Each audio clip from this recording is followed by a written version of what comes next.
Hey YouTube, PvB Misfit here. Okay, problem with my G3. First problem I've had. It is actually with the ASA. Actually, I'm not really sure if it's the ASA or my tank, but it's a problem. So, I take my tank, my gun, and put it on here. And when I put it on there, as you can see,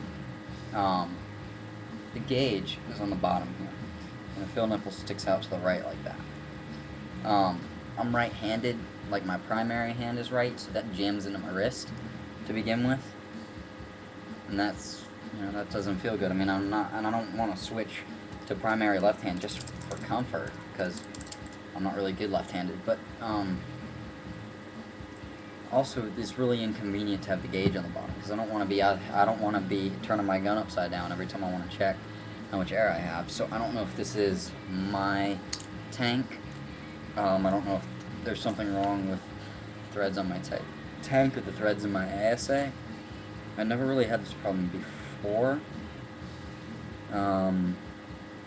But yeah, like, no matter what I do when I put it in there, whenever I put it in there, it's, it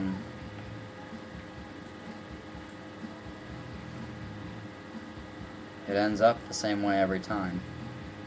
And, I have one friend, he's like, well, just don't screw your tank in all the way.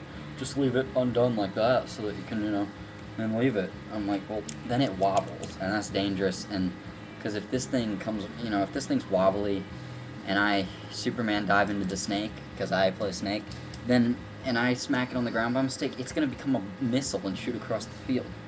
So anyway, that's all I got today with the tank.